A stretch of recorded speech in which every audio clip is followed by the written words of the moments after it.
Régine Delfour de la rédaction de CNews nous a rejoint. On va revenir notamment avec vous, Régine, sur la sécurité pendant ces Jeux Olympiques. C'est vrai que les Parisiens, les Franciliens louent ce calme retrouvé, cette sérénité retrouvée, mais on verra avec vous dans un instant que le tableau n'est pas forcément aussi propre qu'il n'y paraît. La délinquance quasiment ramenée à zéro dans la capitale grâce au dispositif JO, comme le rappelait il y a quelques jours Gérald Darmanin. Il faut dire que le déploiement massif de bleus dans les rues, c'est vrai, a des vertus particulièrement dissuasives. Mais le ministre démissionnaire n'a pas forcément tout dit. La violence fait de la résistance partout sur le territoire. On le verra avec différentes affaires ces derniers jours. Malgré toute la force de frappe sécuritaire lâchée pour les Jeux, les coups et blessures volontaires, par exemple, se stabilisent à des niveaux élevés aux quatre coins du pays. Faut-il pérenniser cette séquence sécuritaire à l'échelle de tout le territoire ? C'est le vœu de beaucoup déjà. Est-ce qu'à l'échelle de Paris, tout cela pourrait être pérennisé ? Écoutez d'abord ce que disait Rachida Dati ce matin au micro de la matinale de CNews. Nous sommes la capitale de la plus grande région d'Europe. Elle mérite une sécurité à la hauteur. Donc nous souhaitons que ces policiers municipaux soient armés, équipés, formés en ce sens.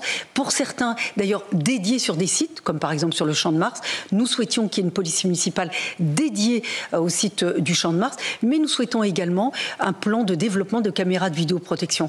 On a vu son utilité. Son utilité dans la dissuasion. Comme vous savez qu'il y a des caméras de vidéoprotection, ça dissuade la délinquance. Mais c'est utile aussi dans les procédures judiciaires. Par exemple, quand nous avons eu des agressions sexuelles, des viols sur le Champ de Mars, le défaut de caméras de vidéoprotection nous met en difficulté pour interpeller les auteurs. Rachida Dati sur CNews et Europe 1, bien sûr, ce matin. Quel héritage sécuritaire pour les Jeux Olympiques ? C'est une grande question à laquelle les Parisiens aimeraient bien avoir une réponse, Jean-Christophe Couvi. Alors, je sais que vous n'en êtes pas le garant nécessairement, mais vous les entendez, tous ces Parisiens, et je pense à toutes ces Parisiennes précisément aussi, qui se sentent revivre depuis 10 jours. Combien de femmes n'avons eu en plateau nous dire... moi, depuis 10 jours, c'est vrai que je peux me balader en jupe, en robe, n'importe quelle heure de la journée, et je sais qu'il ne m'arrivera rien. Le prix, c'est 18 000 policiers de plus sur 3 semaines, H24. Donc vous rajoutez ça à ceux qui sont déjà sur place, en vacances. Donc bref, si vous voulez vraiment mettre une cloche sécuritaire, il faut des effectifs, il faut des places de prison, il faut une justice qui soit à niveau. Il y a des pays comme l'Espagne et l'Italie qui ont des PIB beaucoup moins importants que nous et qui arrivent, notamment dans le traitement judiciaire. Nous, on n'était pas capables parce qu'on avait d'autres choix, d'autres idéaux peut-être. Mais effectivement, on voit bien que quand on met des effectifs et de la volonté, oui, c'est thérapeutique derrière, vous faites reculer la délinquance. Maintenant, on a un focus sur les JO. Moi, je suis allé, la semaine dernière, je suis allé voir les collègues des Sables-d'Olonne, parce qu'en fait, tout le littoral, sud ou sud-ouest ou ouest, et en fait n'a pas de renfort cette année. Ils font qu'avec les effectifs locaux. Alors sur le papier, on nous dit oui, mais on en a plus qu'avant, que l'année dernière, etc. Sauf que les collègues fournissent un effort surhumain. C'est-à-dire par exemple un officier de police judiciaire, il fait sa semaine de travail, donc matin, après-midi. Le soir, il est d'astreinte, c'est-à-dire que si le téléphone sonne, il se réveille, il va faire l'affaire, et le lendemain, il revient travailler. Imaginez un petit peu les nuits que les collègues passent. Ils ont un jour de repos juste à la fin, j'allais dire, de leur semaine, et ils rattaquent encore une autre semaine. Et donc, on a des collègues, effectivement, qui commencent à être très fatigués. Il faut croiser les doigts sur une rentrée sociale qui pourrait être mouvementée. Ce qui nous fait peur, il faut toujours anticiper, de gouverner, c'est prévoir. Ça va être la rentrée sociale, avec tous les excités de tous les bords qui vont remettre la politique au premier niveau, au premier degré, et faire remonter un petit peu la mayonnaise. Et nous, encore une fois, on sera aux premières loges, et malheureusement, on va recevoir encore quelques cocktails Molotov sur la figure. Avant de voir avec Régine que la délinquance n'est pas complètement anéantie dans la capitale notamment, c'est vrai qu'à travers les propos de Rachida Dati, on comprend bien qu'il y a une bataille pour les municipales qui se joue bien sûr pour Rachida Dati, mais elle évoque une question intéressante en termes de pérennité et de sécurité dans la ville de Paris pour l'après-jeu, la question de l'armement de la police municipale. Est-ce qu'il est à remettre sur la table peut-être également, Jean-Christophe, et peut-être un mot Jean-Michel aussi? Alors aujourd'hui sur l'armement, effectivement, depuis 2015, on a changé de logiciel. Depuis les attentats, moi je ne comprends toujours pas comment des policiers municipaux ne sont pas armés. Voilà.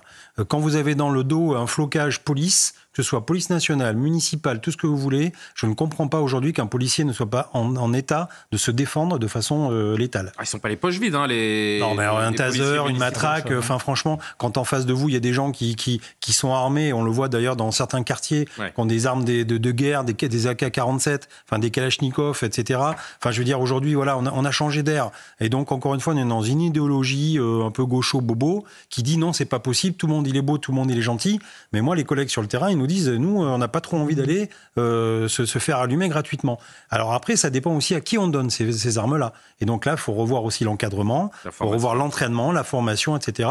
Il faut repenser le système. On est dans un ministère de l'Intérieur, il y a des polices municipales, police nationale, et je suis désolé, à un moment donné, il faut qu'on ait un continuum de sécurité, on nous le vend depuis Nicolas Sarkozy. Il faut peut-être aussi que maintenant, on soit un peu plus ensemble. Parce que les Parisiens, je pense encore une fois aux Parisiens, aux Parisiennes qui risquent de déchanter à l'après-jeu. Est-ce que l'une des solutions, on a bien compris qu'on n'embauche pas 20 000 policiers comme ça du jour au lendemain et que du bleu à tous les carrefours, c'est pas possible, c'est exceptionnel et ça ne durera pas.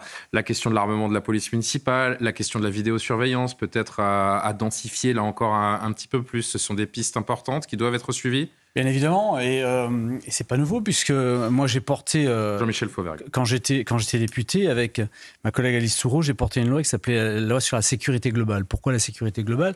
Parce que la sécurité doit être prise en compte par les forces de police et les forces étatiques, les gendarmes et les policiers, mais elle doit être prise en compte aussi par la police municipale, par les services privés de sécurité dans leur domaine de compétences. Bien évidemment, on a même voté dans cette loi-là la création de la police municipale parisienne. C'est cette loi qui a permis la création de la police municipale parisienne. Aujourd'hui, la police municipale parisienne existe, elle n'est pas tout à fait à son étiage que voulaient les élus, mais elle n'est pas armée. Elle est non seulement pas armée, mais en plus, elle patrouille pas. Ou peu ou mal dans les endroits où elle devrait patrouiller, et en particulier, elle a pas tort, Rachida Dati, en disant ça sur le champ de Mars, etc.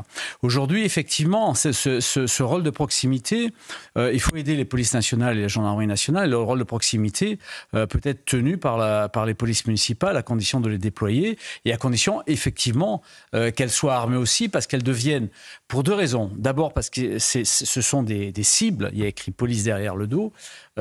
Et ça a été bien dit. Et la deuxième chose, c'est qu'elles peuvent être, comme ça s'est fait sur Nice, elles peuvent être les primo-intervenants, ceux qui interviennent en premier sur un terroriste, ça s'est fait sur Nice. Et donc, il va falloir se protéger et protéger la population en intervenant de manière armée. Bon, bien heureusement, et on croise les doigts pour que ça dure, pas d'attaques majeures ou de violences majeures ou délinquances majeures n'ont été constatées ces derniers jours, chère Régine Delfour, mais on voulait vous entendre ce soir dans Punchline sur Europe 1 et CNews, parce que oui, le crime a baissé, la délinquance avec, mais vous avez noté, Régine, et c'est assez intéressant de voir ça avec vous, quelques larcins ces derniers jours, c'est oui, depuis le début des Jeux, qui sont assez insolites. Oui, absolument, Julien. Donc, il semblerait qu'il y ait quand même des voleurs qui arrivent à passer au travers des mailles du filet. Donc, je vous donne quelques exemples. Le 23 juillet, donc 3 jours avant l'ouverture des Jeux Olympiques, il y a le vice-président de la société Coca-Cola qui est à l'accueil de son hôtel. Dans le 9e arrondissement, il a sa valise. Sur sa valise, il a son sac à dos. Le temps de quelques secondes, il tourne la tête et son sac à dos disparaît, mais les voleurs sont assez organisés parce qu'ils ont mis un autre sac à dos à la place, vide. Mais dans son sac à dos, il y avait une Rolex. Ça peut paraître étrange. Il avait laissé sa montre à l'intérieur, une valeur de 10 000 €. Bon, grâce aux vidéosurveillances et les enquêteurs de la BRB, la Brigade de répression du banditisme, les ont arrêtés. C'était donc 2 suspects de nationalité colombienne. Ensuite, il y a quand même pas mal de journalistes qui ont été victimes. Pardon, je vous interromps 2 secondes. Des Colombiens, c'est-à-dire que c'est des gens qui sont venus de Colombie exprès pour les Jeux, ou c'est des gens qui sont sur le territoire toute l'année ? Non, oui. En fait, c'est du tourisme délinquant. Et des professionnels, ils vivent de ça, c'est leur boulot, et malheureusement. Et donc, en fait, on sait qu'il y a un afflux de personnes, de pickpockets, de spécialistes qui viennent de beaucoup d'Amérique du Sud, qui viennent aussi d'Afrique du Nord. Spécialement pour l'événement. Oui, pour faire les vols à l'arraché ou pour faire les pickpockets. Et donc, on le savait parce qu'on avait des collègues qui nous disaient qu'il y avait des remontées. On voyait dans les commissariats, comme Périgueux, par exemple, on disait « Tiens, il y a des gars qu'on voit, qu'on n'a jamais vus ». Et on sait qu'il y a des Sud-Américains, des Maghrébins qui reviennent, enfin du Maghreb, etc., qui remontent et en fait qui sont spécialisés là-dedans. D'accord. Je vise personne quand je dis ça, mais c'est parce que, encore une fois, c'est factuel. Donc on l'accepte pas. Moi, je vis pas dans le déni, je vis dans la réalité. Et je attaque personne, mais je vis dans la réalité. Et donc, les collègues nous disent, on le voit et on le sait. Il y a aussi des gens des pays de l'Est qui viennent en camping-car pour faire des razzias dans des communes. Il y a quelque temps, les collègues ont interpellé un couple de Moldaves qui était venu avec un camping-car dans l'Est de la France et qui avait à peu près 130 domiciles qu'ils avaient visités. Et donc, ils sont fait interpeller. C'est la délinquance itinérante qu'on appelle, et qui viennent de pays étrangers, et qui viennent parce qu'ils ont un afflux de touristes, et ils savent que ils vont pouvoir travailler tranquillement, et c'est des professionnels. Et certains sont spécialisés, notamment en Amérique latine, notamment dans les hôtels. Oui. On savait qu'il y avait des gangs qui... Souvent, ils sont bien présentés, ils présentent bien, c'est monsieur tout le monde. Et dans les grands hôtels. Ils sont très des pros, tout ça. Dans les grands hôtels. C'est pas de l'opportunisme, c'est de l'organisation. Et quand vous vous rendez compte que vous êtes fait voler quelque chose, la personne n'a déjà plus le bijou ou la montre, l'a redonné à quelqu'un d'autre. Enfin, c'est vraiment très très bien fait. Vincent, un petit commentaire avant de poursuivre avec Régine. Ces bandes en Europe existent depuis très longtemps. Vous aviez par exemple en Espagne, sur la Costa del Sol, il y a 20 ou 30 ans, vous aviez des bandes sud-américaines, maghrébines, etc., extrêmement organisées qui venaient dépouiller qui du touriste allemand, qui du tourisme anglais, d'Alicante à Valence. La Guardia Civile connaissait très bien ces procédés, des gens qui venaient exclusivement durant la période estivale pour commettre l'arsen et autres exactions. C'est très connu. D'ailleurs, l'école sud-américaine. Absolument. Régine Delfour, d'autres actes enregistrés à Paris ces derniers jours, vous voulez noter? Autre population aussi visée, puisqu'il y a énormément de journalistes venus du monde entier. Ouais. Donc il y a 2 journalistes brésiliens qui ont profité donc, de cette période pour faire un reportage au Puce de Saint-Ouen. Ils avaient des sacs à dos. Bon, nous, on connaît Puce de Saint-Ouen, non. Ils avaient des sacs à dos où il y avait des portables, des ordinateurs, des caméras et des appareils photo. Et en fait, les voleurs ont été interpellés assez rapidement puisqu'ils avaient oublié qu'il y avait quand même la géolocalisation dans les portables. Donc forcément, avec un peu moins pro que les autres. Entre 30 et 35 000 policiers et gendarmes sur le territoire, ça va quand même assez vite. Il y a ce photographe de presse, c'est ça aussi, un photographe de presse américain qui est dans la tribune presse en train de faire des photos. Il faut savoir que les photographes, ils n'ont pas qu'un seul appareil photo, ils ont plusieurs appareils photo. Il pose un de ces appareils avec son objectif, le temps de faire 2-3 photos, il revient, son appareil a disparu. Et là, on voit très bien sur les vidéos de caméra surveillance que quelqu'un est en train de lui dérober.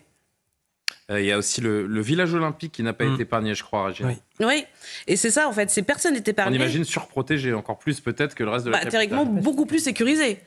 Et là, l'entraîneur de l'équipe slovaque de cyclisme qui porte plainte, puisque à cause du vol de 10 pneus, et d'un gonfleur de pneus qu'il a mis dans un casier. Mais c'est un casier qui est... du sabotage d'autres délégations. Parce que ce casier, il est partagé avec d'autres équipes des Jeux Olympiques. C'est pas des gens étrangers au village qui sont entrés. C'est des athlètes, parce qu'on peut être athlète et être aussi voleur, je sais pas. Et attendez le dernier cas, Julien, parce qu'il y a un entraîneur de... Et ça, est-ce que ça a été résolu, cette histoire des roues de vélo, là?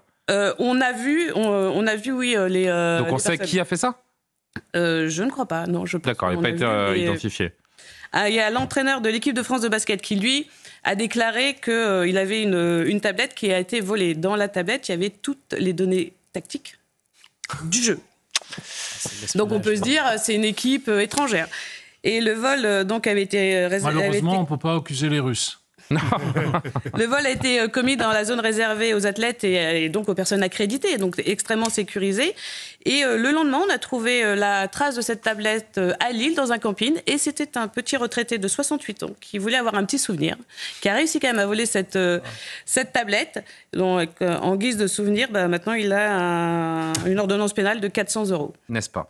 Bon. Merci beaucoup, Régine. Ce qu'on remarque à travers ce que nous relate Régine, c'est que, évidemment, que les faits que Régine évoque sont condamnables, mais que c'est quand même assez marginal par rapport à tout ce qui aurait pu se passer et la délinquance que l'on pouvait craindre. Bien sûr que revenir à la délinquance zéro, c'est impossible, même dans l'état le plus policier du monde, et qu'à un moment, ça reste résiduel. Jean-Christophe?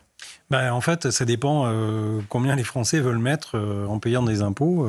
C'est ça aussi. Mais déjà pas mal, non? Déjà pas mal, oui. Mais alors après, il faut peut-être flécher, savoir où ça va. Voir comment c'est organisé, surtout derrière, une fois que c'est prélevé. Mais encore une fois, l'équation elle est simple. Vous mettez plus d'effectifs de police pour occuper le terrain. On le voit quand on envoie les CRS dans certains quartiers. Quand vous restez 3 semaines ou un mois, je peux vous dire, ça moufte pas. À un moment donné, la paix sociale revient. Les gens respirent, tout le monde est content. Vous mettez derrière une chaîne judiciaire à hauteur, avec derrière des prisons aussi adaptées, humaines et adaptées en nombre. Et je peux vous dire que si vous condamnez très rapidement, même à des petites peines, à un moment donné, vous allez enrayer le système. Vous ciblez une quarantaine de délits qui embêtent les Français, pour pas dire autre chose, tous les jours. Et vous allez voir que quand vous mettez le paquet et la volonté, à un moment donné, vous allez arriver quand même à bloquer un peu. Ce qui est sûr, Vincent Roy, c'est qu'il ne faudrait pas que la bascule soit trop violente pour les Franciliens entre ce retour au calme et ce retour à une éventuelle délinquance qu'on imagine tous une fois que les policiers auront quitté, en tout cas les policiers en renfort auront quitté Paris. Il y a une opportunité forte pour les pouvoirs publics de montrer qu'on est capable d'assurer de façon pérenne la sécurité. Il ne faudrait pas, encore une fois, je me répète, que le soufflet retombe trop violemment parce que la frustration et la colère pourraient se faire entendre aussi. Mais écoutez, je ne voudrais pas être désagréable, mais on est en train de rechercher, disiez-vous, des moyens, puisqu'il faut à toute force que les forces de l'ordre soient visibles. C'est ça le truc. À partir du moment où elles sont visibles, où on met du bleu, on voit que vous avez une chute. Bon. Or, les partis pris sont assez nets. Je vous rappelle que depuis plusieurs semaines, la grande obsession française, c'est de savoir si on peut se baigner dans la Seine. 1,4 milliard. Bon, c'est la grande obsession. Vous comprenez ? Les Parisiens ne peuvent plus vivre depuis que Jacques Chirac a lancé cette idée. Ils ne peuvent plus vivre. Je me fais tout petit aussi parce qu'on a ouvert l'émission avec. Donc...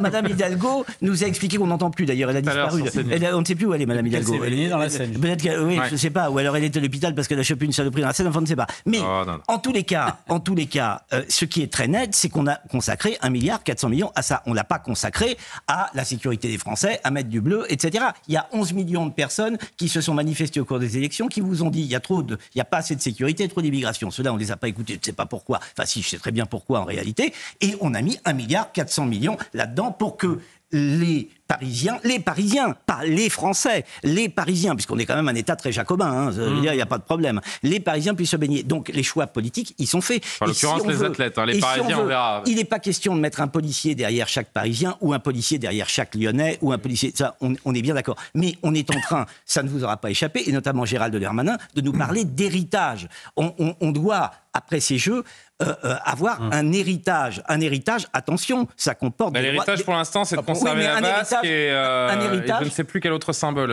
les statues des illustres femmes. Un héritage, et notamment on a parlé de l'héritage de la Seine, un héritage veut dire droit de succession. Pour l'instant, les droits de succession, c'est 1,4 milliard. Mais attendez la suite. Ça fait cher les droits de succession. Ça fait cher les droits de succession, mais c'est pas fini. Peut-être qu'il faudrait aussi... Jean-Michel, on avance. Peut-être qu'il faudrait aussi penser... plus que de recruter, alors sans doute qu'il faudra recruter dans certains secteurs, mais le recrutement massif, moi j'y crois pas trop et ça nous coûterait très cher. Mais peut-être penser aussi à faire en sorte de mettre plus de policiers et de gendarmes sur la voie publique, en essayant de voir les tâches annexes administratives et en particulier les tâches de procédure pénale. Alors c'est un serpent de mer qui revient tout le temps, mais savez-vous qu'il y a même pas un mois, en termes de simplification, on n'y est pas, parce qu'il n'y a même pas un mois.